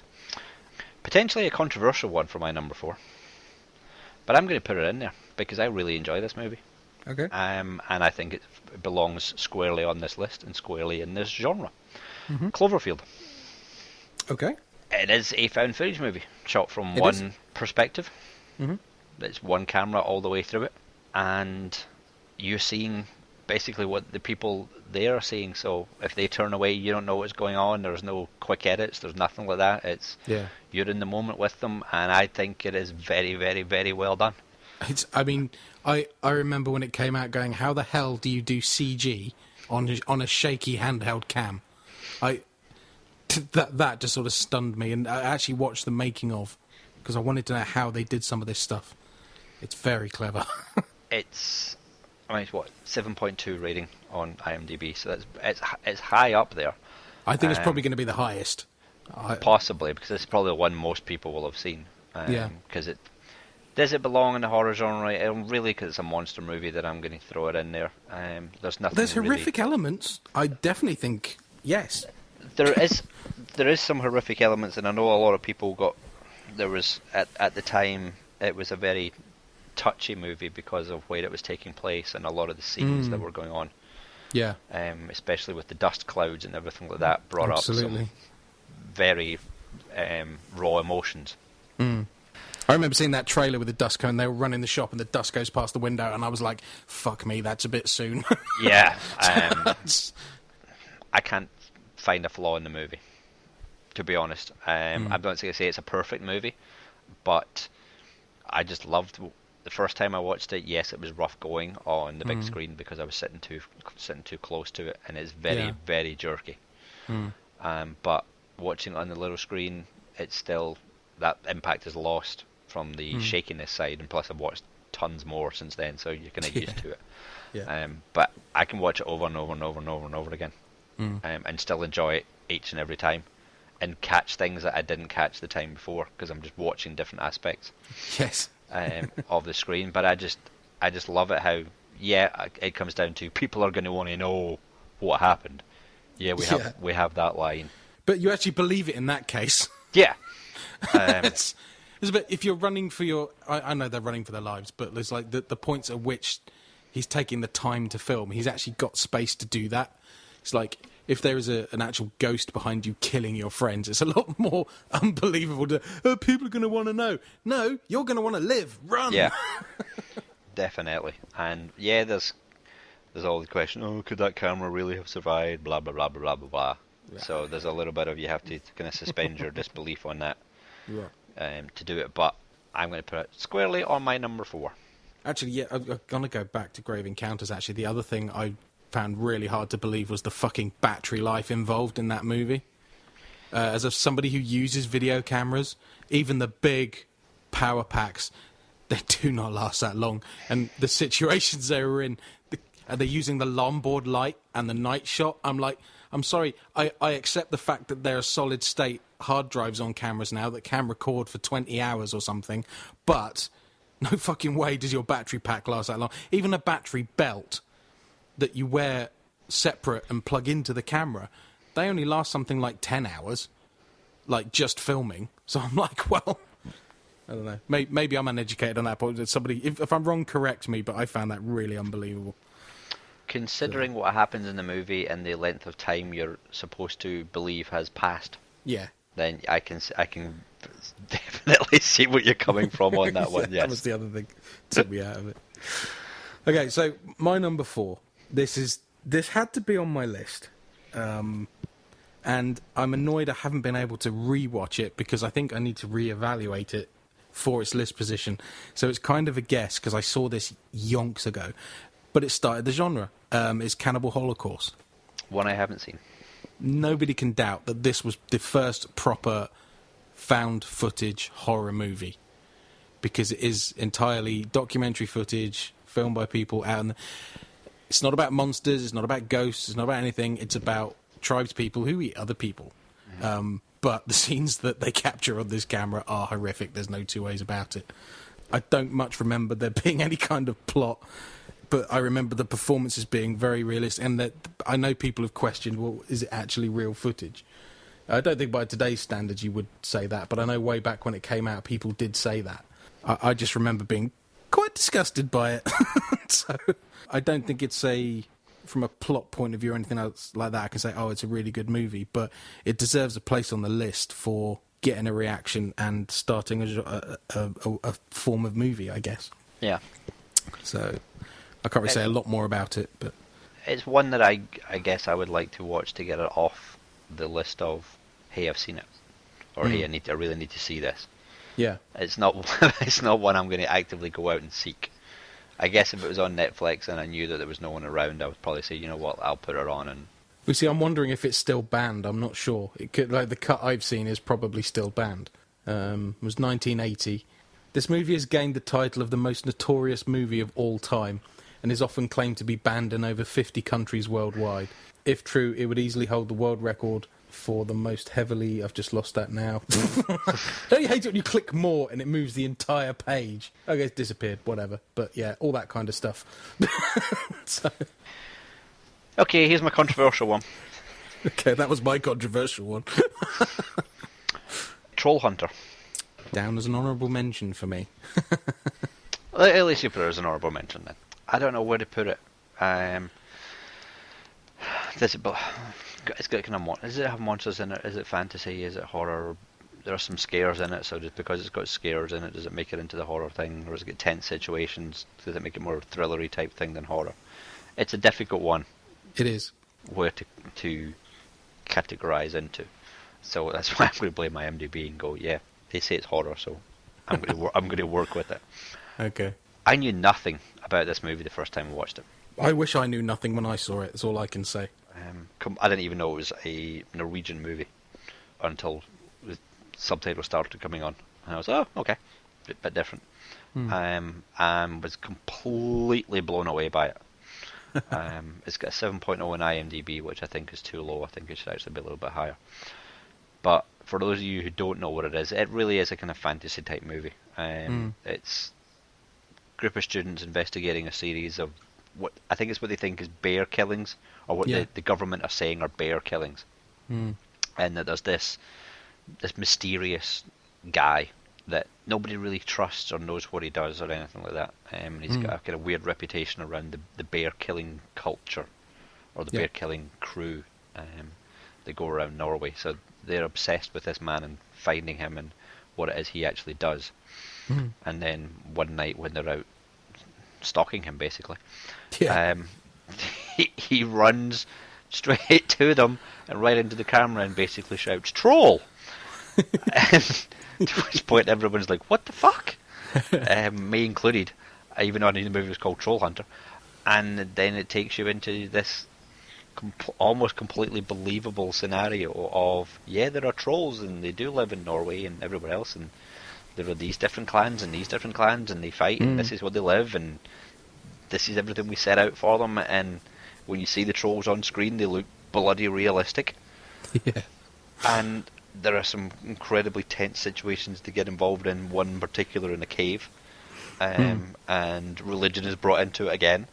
Yes. Which makes the situation even worse because the guy's shitting himself because he's a Christian. And apparently trolls don't like Christians. Or they can smell Christians and don't like them. And at the end of it, I was just like, wow, that's awesome. And I have watched it a couple of times since then, and I can just jump in and out of it. And it's not one I have to sit down and watch all the way through. I want to watch it again with completely fresh eyes because unfortunately I came to it with all the hype. Yeah. And all the raving. And when that happens, you can't fail but be a little bit disappointed. It's just like, I wish I'd seen it way earlier. I saw the trailer before most people even knew it was going to exist. And I should have been all over it when it came out, and I wasn't. And I was so annoyed at myself for that. It's really well done. I see why you've got a question mark over it, and the reason it's an honourable mention on mine is because I can't classify it as horror. Yeah. I don't know why I can say Cloverfield is and that isn't. I think it's because, like you say, it's a fantasy creature, not a horror creature. There's sort of a grossness to it, but I found nothing about the movie horrific. Yeah. And it's comical in places, and I don't know, for me, trying to explain it's very difficult. Just my gut instinct is, no, it's not horror, it's fantasy. Yes. Whereas Cloverfield, my gut says it's horrific, it's horror.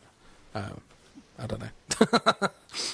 That's why I wasn't sure, because I think different people will say different things. And yes, yeah. Whether it belongs on this list or what. It's my list, I'm putting it on there. Well, exactly. And, as a film and as how it's made and everything else, it deserves to be mentioned, absolutely, because it's so well done. It is. And unfortunately, I heard a horrible thing about it being remade. Remade, because it's got subtitles, of course. So was that number 3? That was my number 3, yes, sir. Okay, my number 3 is a recent find, and I suppose it's found footage, although it's found footage. It's Room 143. Now, I think I mentioned this a few weeks ago. Room 143? Is it 143? Or Apartment 143? Apartment 143, I don't... It's something like that. Or it might be called One Thing Over There and One Thing Over Here. I believe I know which movie you're talking about. Yeah, it's probably Apartment, actually, because it's American. It just goes from my... I've done it from memory. So, yeah, Apartment 143. Okay. 2011 it came out. I didn't realise it was quite so recent. Now, this movie, I knew nothing about. It was one of those nice little... Oh, that looks interesting. I'll rent that. Another one I watched on a plane. Sounds like I fly a lot, doesn't it? It does. It's your jet set for you.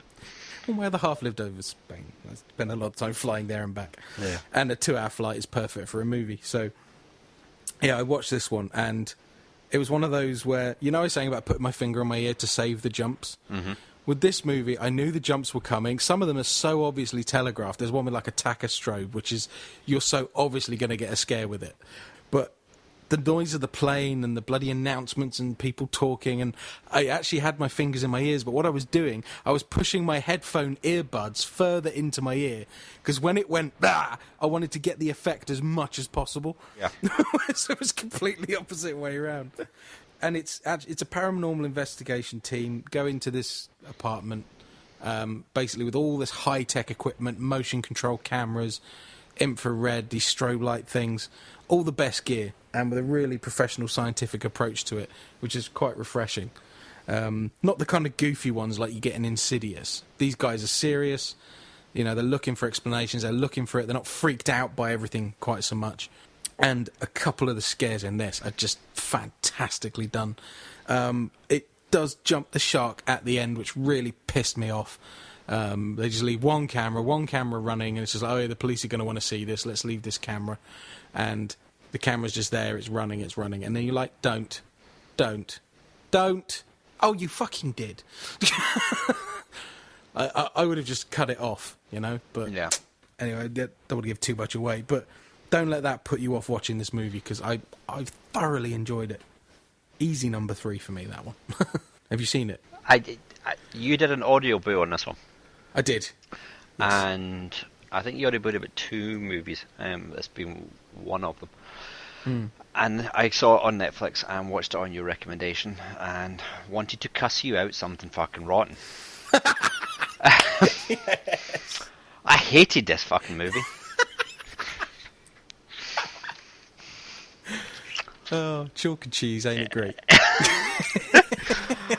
I hated everything about it. Why?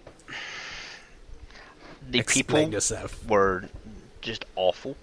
I didn't feel anything for the dad. I didn't feel anything for the kids that were involved. I didn't like the crew that were there to set it up. I didn't like all the fact that they had, like, instead of just having like one camera in a specific place and we just follow this one camera, aka Paranormal Activity, which I've just realised is not on my fucking top 5. Shit. Okay. Sorry. That there was too many jumps. It was too many, and too many jumps to weird ass cameras. I didn't like the jumps. I didn't believe the cameras that were being set up. Yeah, There's a particular camera that gets set up on the outside of the building on the fire escape. Yeah. And I don't know why that's there. Because it's called Apartment 143. They rig the entire apartment because they don't know where stuff's coming from, where it's going to go to. So there's a camera in every room, in the corridor, on the door, outside, because they think the apartment is haunted. Yeah, but they only get to the fire. I think they only get to the fire escape. Do they get to the fire escape through the apartment, or do they have to leave the apartment to get to the fire escape? I got the impression they went out the window. But that's possibly where it is. But that was the one camera viewpoint which bugged the tits out of me. Was like they were having these conversations out there, and I'm like, "What are you doing? Where is this camera coming from? How did you even get it there in the first place?" And I didn't like the camera move. I didn't like the cameras in it, and that really annoyed me. Yes, there are some scares in it.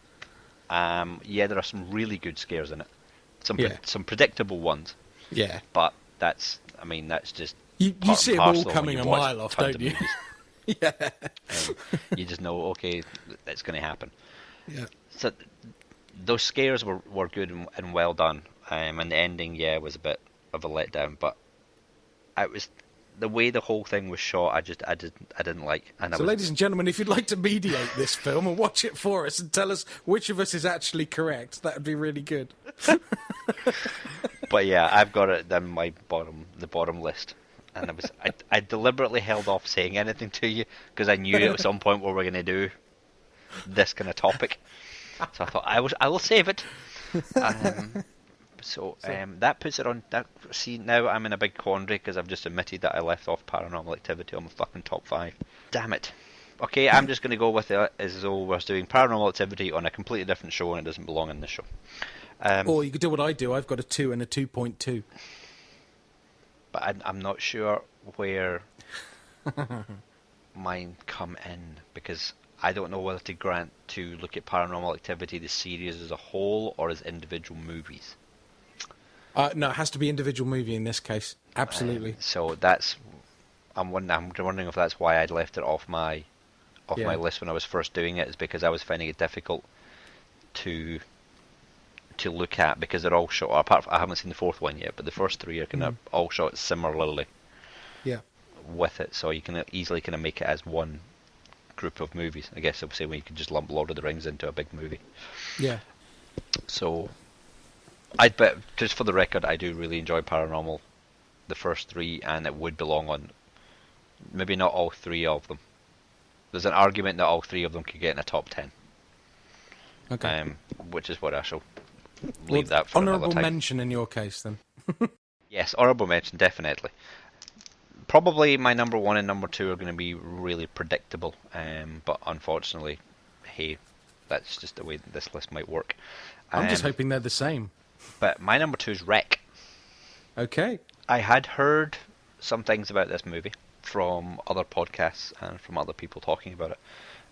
And it wasn't one I actively went and sought out. It was one that I just heard about and people were ranting and raving about it and everything. And then it was more along the lines, I think, when Quarantine came out. I believe I watched Wreck first, which is a good way of doing it. Yes. Because Quarantine doesn't even belong on this list. Quarantine's just an abomination. It is. And it was one of these ones when I watched, my jaw was on the floor. I love this movie, and I've watched it a couple of times, and it still grips me. Yes, the ending loses some of the impact, and less some of the shocky parts in it does lose some impact, but it's just so well done. Yeah. Angela, the television reporter in this, if you don't know what this is, then where the hell have you been the last few years? Yeah. Basically, there is a TV reporter who's doing a piece for, I don't know, what is it, following local heroes or something like that, or I think it's just a local late night services TV or whatever. show, yeah. And she's basically a day in the life or a night in the life of a fire crew. Yeah. In Spain. Because Spanish movies are awesome. Or certainly some of the ones I've watched are awesome. And they get a call to a apartment building where, as is fire crews everywhere, they don't just do fires, they do lots of medical emergencies and all this other stuff as well. So they go on a call out to this apartment building, and basically the shit hits the fan. Big time. And they're locked in this apartment building. They get locked in this apartment building. They don't know why. We don't know why. It really is. It's just one camera, and it's the cameraman. And for the next hour or however, maybe it's not even an hour, that it's a continuous piece.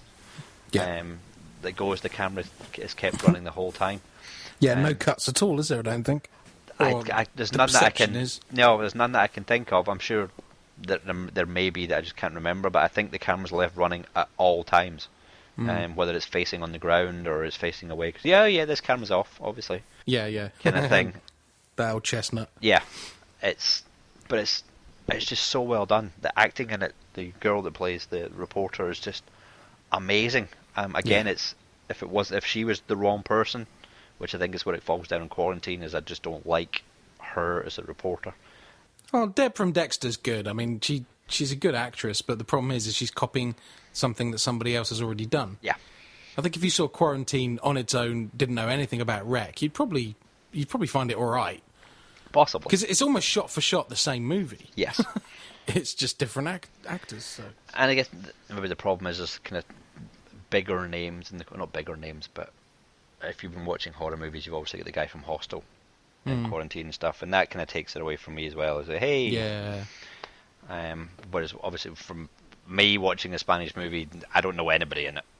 These could be the biggest names in Spanish cinema ever, but I don't know that. So it's kind of refreshing to me. So you don't know who's going to be living and who's going to be dying or what's going to happen. But this movie scared the absolute crap out of me, which is why I love it. IMDb gives it a 7.6. Oh, that's our highest. I think well deserved. It is. Ratings-wise, it is higher than my number one, but my number one's my number one for different reasons. Okay. But I'd recommend this movie to anybody. Anybody that loves any kind of horror and just wants a good little short scare. Yeah. Or be left on the edge of the couch, turn the lights out and sit with their girlfriend or whatever and have the girlfriend jump all over them. Yeah. This is the movie to put on. Absolutely. It is absolutely brilliant. I'm actually looking forward to the day I can watch Rec and not need the subtitles. Because a certain amount gets lost in translation with anything. Yeah. And I'm at the point now with Spanish movies is I do catch a lot of the dialogue. And I'm still reading the subtitles just to affirm that, I did hear that right. Yeah. But I'm quite looking forward to the point where I don't have to do that and I can actually watch these films. I'll do the same with Atrocious, actually, which was okay. I saw that. Which is another found footage. Honourable mention, I guess. Yeah, I didn't put it. But it's trying to be Rec and it doesn't do it. Yeah. Sadly. Rec is my 2.2 movie. Okay. It might be controversial that it's sharing a place with the other film, but it's got to be, as far as found footage is concerned, it's a shining example of how to do it right. Yes. You know, believable camera, believable use of the camera, all that kind of stuff. It just fits. I will forever remember the title of my good podcasting buddies at the Black Dog podcast did an episode on Rec, and they always come up with a funny title for whatever film they're covering, and they called it Firemen Don't Bounce. Which is fucking genius. Because that scare, I won't say it in case people haven't seen this and they're going to go and watch it, but when it happens, Firemen Don't Bounce, I pissed myself laughing at that. Brilliant. Yeah. Rec's my 2.2. And number 2, actually no, I would say Rec is 2. If okay. 2.2 is lower than 2. Okay. I've actually got Paranormal Activity 3. Okay. Because I also am a fan of the franchise. I've seen all of them. 3 for me is the best one. Simply because that one scared the shit out of me. And none of the others did, really. There were a couple of moments, but for making me feel really, really uneasy and for clever uses of cameras and imaginative setups as to how the hell this footage got captured. Because it's set in like the 80s and we didn't have the tech. And he had to be really imaginative with his camera usage. Brilliantly done, I think, anyway. And I think it's always scarier when it revolves around kids, and the third one revolves around kids. So that's my pick of the series. But I won't bang on about that too much. So that brings us to number 1. And you haven't mentioned a film. I haven't mentioned a film. I'm very curious to see if it's the same film. It has to be the same film. It has to be the same film. It's got to be, isn't it? This is the first knowingly found footage movie that I ever watched. Should we do 3, 2, 1 and say it at the same time and see if we say the same thing? Okay, let's do this. And by the way, people, this is genuine. We have not discussed absolutely genuine. Not discussed our top 5s at all. Nothing offline or anything like that. We may have talked about some movies in general, but we did not rank them or anything like that together. This is not fake. This is genuine. Okay. 3, 2, 1. The Blair Witch Project. It had to be. It couldn't not be mentioned. Now let's get into number 1. Could be controversial, that, because a lot of people fucking hate that movie. Yeah, and they're all wrong. So Oh, I've watched Where'd this you movie start? all the way through once. Once? Yeah, Wow. and that was in the cinema the first time I went to see it. Yep. I had heard so much stuff about this movie. I had heard the hype around this movie was Ridiculous. basically the horror version of Star Wars, Yeah. for me anyway. It was unreal. I had followed a lot of the hype. I had kind of dipped in and out of, been following it as I went along. I'm fairly sure, I could be wrong on this, but I think this got released in the States first, so the It did. usually UK hears about all this hype and we're waiting for it, and it builds the hype up even more. But I could be wrong on that one. No, you're not, because we had all the people walked out, people fainted, people freaked out, and we had trailers here showing night shot footage of audiences. Yeah. I think it was the first time I saw that, of audience Possibly, yeah. reactions. So all that built crap. up everything even more. Yeah. But I did not go see this on opening night. I didn't go see it on opening week. Oh, really? It was a long time before I went to see this. And I am so glad that I waited, because I think in the same way that Paranormal Activity was ruined for me the first time I watched it, I think the Blair Witch Project could have been ruined as well. I can't remember how long it was I waited to go see it, but it was like a Tuesday afternoon, something weird like that. Like Okay. 11 o'clock in the morning that I went to the movie to see it. And it was me and maybe 5 other people. And I was at the very front of all those people. Right. So I was kind of, I don't know, halfway up the cinema in the middle of the row. Yeah. In the middle of the row. Nobody was in front of me.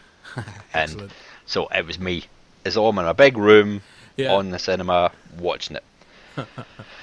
And wow. I talk about edge of the seat. Yeah. I'd never seen anything like it. I was totally transfixed in watching what was going on. First half of it is probably a lot of balls and preamble and unnecessary crap, but Well, you need that. You've It got to just- establish your characters, the purpose, you know. exactly. It's all about it's like the slow boil in Paranormal. It's the same Yes. thing. And when the shit hits the fan, or when the real scares start coming in, Yeah. wow. I was freaked out. I was with them on that. I didn't know what was coming next. I had no idea I was just like them. I had absolutely no idea what it was that was going on. Yeah. And the ending, it blew me away. I mean, if you haven't seen Blair Witch Project by now, I'm going to ruin the ending for you people, because you should have. Yeah, and you if really don't, should. and if you don't want to hear the ending, then turn off for like 30 seconds or 60 seconds or whatever. Yeah. But when the camera hits him and he's standing in that corner, Yeah. and boom, she goes down. Yeah. Holy fuck. Exactly. Oh man, I thought it was when I walked out, I could have easily said that was the best movie I've ever seen in my entire life. Really? God. Oh yeah, I was that blown away by it. It left me feeling weirded out for a Yeah. long time. It's all about the feel that movie creates. It's not about what you see. It's not about detail. It's not about understanding. Because people slagged off, well, why the fuck was he standing in the corner? And what happened to it? And I just didn't understand. Yet that's it. It kept its integrity. Yeah, That's the whole point. It's like, there you go, end of. Unlike other movies we've mentioned tonight that end abruptly, this one set it up perfectly, and any more detail would have absolutely ruined it. yeah, The house I lived in at the time, I lived with my parents still, and they lived in the middle of a council estate, well, ex-council estate, but that kind of area. There's virtually no woodland within a very long distance of the house, but there's a row of trees at the bottom of the garden, and then the neighbour behind is their garden and then their house, probably 20 feet in total from house to house. I was freaked out by the trees at the bottom of the garden when I got home from that movie. If you speak to my good friend Casey, who I used to podcast with, he lived in the middle of fucking nowhere and went home from the cinema after this movie, and I think he had to walk home down God. like rural streets, tree-lined streets. I'm like, no way could I have done that after watching that movie. not a chance. I was fucking freaked. Brilliant stuff. Any movie that can do that to you, deserves credit. I know it has its haters, but I just can't argue. It's brilliant. Because there is no argument. No. Yeah, I know people who don't like it, and it's... Let's say, it would have been... Had there been other people in front of me, or beside me, or anything like that, and jumping and screaming and laughing and all that stuff, it would have completely taken me out of it. I know it would have. So I just saw it under the perfect circumstances to watch that, because that's what ruined Paranormal Activity for me, was a bunch of screaming little girls who were just being stupid and silly, and it irritated me. And it took me out of it kept breaking the tension that I had been building up to do it. So I'm glad I saw it I'm glad I waited to see this particular movie in there. But as soon as we thought about doing this movie, it was a no-brainer. Blair Witch number 1, end story, done. It was the other 4 that took some working out. Yes. That was always top of the list. I think also, if we're talking about found footage movies, we've done our top 5. So talking about the overall things in found footage, that if you're going to approach it as a genre, if it's something you're not familiar with, you've got to be happy with the camera work. You've got to be happy with the use of light. Where does the light come from? Is it feasible? You've got to be happy with the performances, what you're seeing on camera. If you're painting something as reality, you've got to tick all those boxes. You cannot have anything that breaks the illusion for you. And, you know, the films that get up this high on the list have to tick all those boxes. And, you know, just if you get the Blair Witch, if you get the DVD especially, and you watch it and it has that effect on you, brilliant. I would recommend then, it does spoil it a little bit, so make sure you don't want to watch it again as is, but then watch it with the director's commentary and hear how they made it, because a lot of the freak out of the actors is pretty genuine, actually. Yeah, that's what I know about it. I can't remember if I heard it going into it or going out of it, but how they would only get little snippets of information. Yeah. And saying, okay, this is what your next scene's going to be, and blah, blah, blah. And yeah. But they made sure they couldn't open a card sleep. and says, you're going to be scared, yeah, or whatever. And then them just being as tired as they look. Yes. And as their emotions must have been running really high, as it were. Yeah. So when the tent scene happens and all that stuff, I could have been pretty fucking freaked out. Yeah. Being tired and on edge and knowing something was coming, and that just adds to the tension because you know they're willing to do something. So yeah, knowing what they've gone through. Yeah, I mean, as an actor, you're told, okay, there's a witch in the woods who used to kill children, or whatever it was, and that's what you're acting as a backdrop of. But if, as a person, you put me in the middle of the woods in the dark with just a camera, and I knew there were a couple of people in the woods with night vision goggles, and their job was to scare the shit out of me, they would scare the shit out of me, even if it was people I knew and liked really well. They'd still scare the shit out of me. So yes. you add the spectre of some ghostly going on to it, and just, you know, overplay it a little bit. Then they're the performances you get. There's a lot of mocking went on afterwards. I mean, hell, there's an old Here Goes Nothing video us taking the piss out of the Blair Witch, but Blair Witch has been ripped on so many times. So many times, but that just shows how which good is it fine, was. which is to be expected. Absolutely. I mean, let's face it, they ripped into it themselves by doing that god-awful sequel. Oh, God, yeah, I went to the movies to see that, and it was... Oh, it was dreadful. Yeah. Why? Money, Cash I in, guess. cha-ching. As if they didn't make enough money off the first one. Yeah, absolutely. It's our top 5 of awesome ones, or ones that you should go out and watch if you haven't already. Yeah. But unfortunately, with the good comes the bad. And there is a lot yes. of bad out there. Thankfully, I've already done one of mine at great length on this show.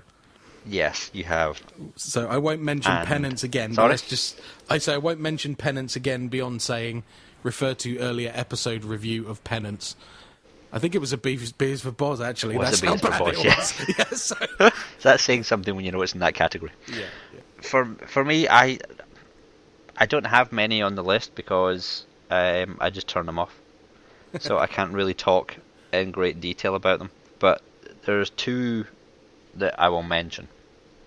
And one kind of the one maybe an honourable mention for the worst, but 2 of them which I will mention which are really bad is 8213 Gacy House and Paranormal Incident. Have you seen either of those two? I would not watch Paranormal Incident because I know it's exactly one of those rip-off movies like Transmorphers or, the low rent. What's that film company called? Oh, I am. I can't think, but I know who you're talking about. Always dreadful. But Paranormal Incident isn't like that. Isn't it? Oh, okay. You would have thought it would have been, but it's not. I mean, IMDb gives it quite well 2.3. I think I got about 10 minutes into it. It is the basic. Here's a whole group of kids, and they're going to go into somewhere and get stuck in somewhere, and they'll find out if it's haunted or not, or blah blah blah blah. Yeah. I didn't like the people who were on it. It incredibly annoyed me. It pisses me off. That takes me right out of it. Is that I have no idea why we have to watch this found footage in quotation marks, and all of a sudden, oh look, here it cuts into it, and oh yeah, it seems to be we're recording over some sort of beginnings of a sex tape type thing, and then we'll get a little bit of boob, and it'll jump back into where they currently are, and then a few minutes later it'll jump back out, and here's some more of the sex tape, and it'll jump back into it, and I'm like, what the fuck? I'm like, no. So I just turned it off. I was like, no, I don't care. I hate that. I'm like, why do you have to do that? Okay, we get that you're probably recording over a different tape, but come on. Really? Well, they did it with Cloverfield. They did do it with Cloverfield, but I liked it more in Cloverfield. Okay. And see, this is where I contradict myself. But that was done very, very badly, and it was just the blatant. Oh yeah, here's the camera. We're doing sex tapes. Yada yada yada. And then for 8213 Gacy House, again, I just didn't like the people, and everything was just set up too over the top. It was going into they were going to go live in the dude Gacy's. Was it his actual house, or was it rebuilt? His house was rebuilt on the land where his house originally was. Or something like that. Right. I can't remember. Everything was just shot too much. It was too over the top, and everybody was just annoying in it. Yeah. And they had the little seance, and people were just being stupid in the seance and all that crap, and I gave up. Because it just wasn't done very well. I mean, I don't even think it's got 3.1 on IMDb, so obviously I didn't miss anything on it. Right. But if you're gonna be expected to follow these people, you're gonna have to be people that you really like, or there are some sort of redeeming quality that's going to make you go right through to the very end of it. Yeah. And those two particular ones just did not do it for me at all. And I switched them off. See, this is why I do beers for Boz, because I will endure the shit to the end for you people, so I can come on here and give it the full kicking it deserves. But yeah, I just don't have the strength in me to do that, unfortunately. And I'm confused over this one, but I'm going to put it in the middle with the going towards the end of not enjoying it. But it's a movie VHS, which I don't believe has come out in the UK yet. Right. But I think it's due to come out some point this year. Right. It's a kind of anthology movie, and unfortunately, with it being an anthology movie, you've got a bit of a hit and a miss in there. So everything's all kind of based on found footage type-esque snippets, and some of them work really, really, really well, and others are just incredibly poor, and it really drags it down. Unfortunately, as an overall, it's probably a kind of movie. But if you could just take those. If you just find those short movies and watch them separately, then I think it would have been better. Yeah. Better done that way, so you can just enjoy it. I can say, hey, just watch these two little snippets, but ignore the rest. But that's pretty much it for the bad stuff. 18th of January here, so it should be out now. It should be out now. I might see if I can find that somewhere. Plus I'm going to throw. I'm sorry, Mr. Romero, but I'm throwing Diary of the Dead into the trash pile. I have two more for the pile, and I'll leave it there. I watched Apollo 18, which is found footage on the moon. I want to watch that. Don't tell me it's bad. Oh, that's fucking awful. Don't waste your time. Really? It really is. It's slow, it's clunking, it doesn't make sense. And, sorry, you found the footage how? That's my biggest question. Found footage implies the footage is findable. How the fuck did you find this footage? I won't say anything in case somebody does want to watch it, but I when it came out, I thought, interesting concept.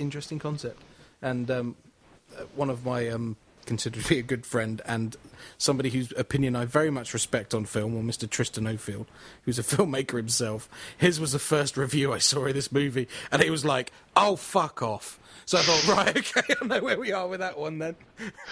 But being belligerent and thinking I may find some merit in it, I still watched it, and God, I wish I hadn't.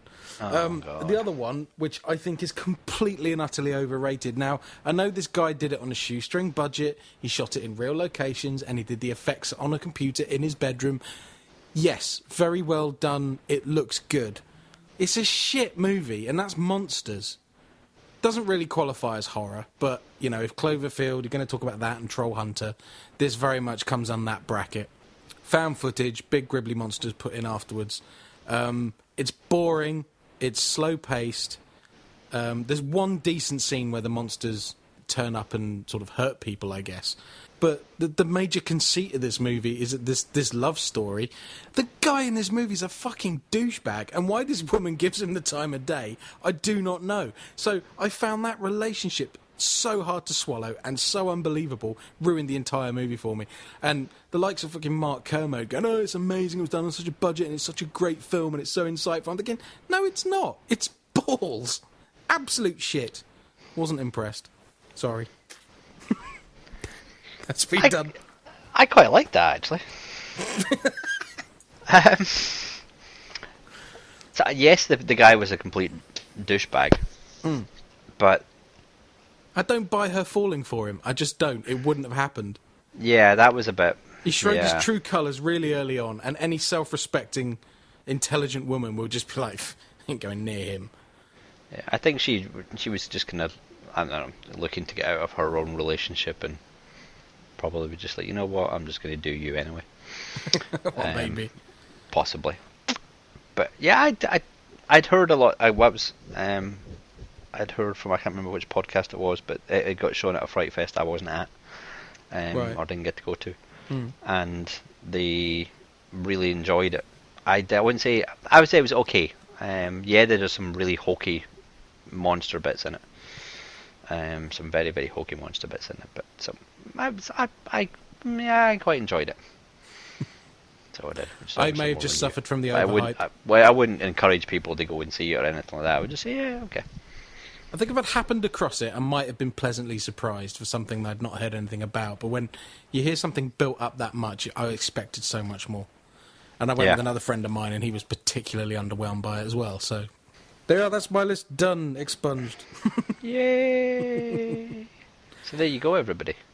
There are our top 5 best and or kind of a couple of the worst. Yeah. And there now.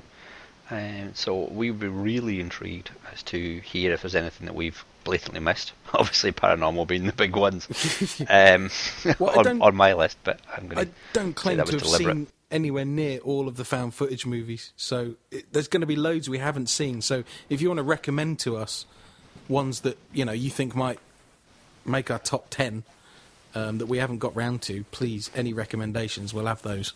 Definitely. Yeah, definitely. There's, I guess, as we kind of found out, it's very difficult, or we have very differing views on what we'd like and what we don't like, which is good. So it makes it a bit more interesting when you like one and I don't, and vice versa. Yeah, absolutely. And I'm sure there's going to be a lot more out there. I have looked on various lists, and I think we've almost covered the better ones on those lists, and some of the ones we might not ever see. But yeah, if you come across any, please do let us know through Facebook, Twitter, or email. Which ones we should check out at some point, or even if you just want to think our rankings of the number 1 through 5 are wrong, or you would rank them a little bit differently. But I'm fairly sure that nobody out there can really argue with number 1. No, I hope not. Unless you really hate, obviously, if you really hated Blair Witch, then maybe you could. But I don't know. I'd be interested. It's one of these ones I'm really going to be interested to hear what people say, if they let us know. Yeah. So Andrew and Rick, up to you. Yeah, I had 3 listeners. Get on it. Yeah.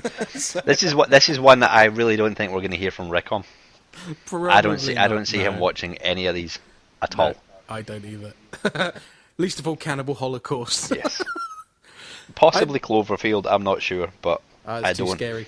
And geez, I don't think he will have been a Blair Witchy type person or any kind of exorcism-y type movies or what. But Rick, prove me wrong, please.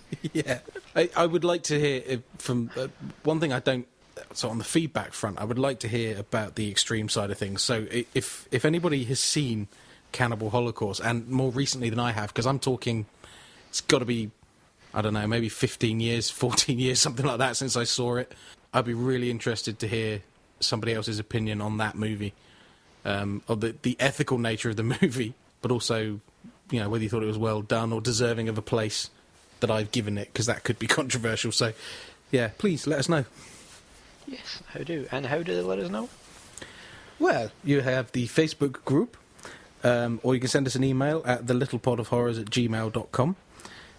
We're also on Twitter, and I forget that's... is it the or not? No, it's not. It's just at Pod of Horrors. At Pod of Horrors. There you go, on Twitter. So, yeah, hit us up, people. Yeah, please do. So, until next time, thank you very much, sir. You too, sir. It's been fun. It has been a pleasure, and we will speak to you soon. Bye-bye. Bye.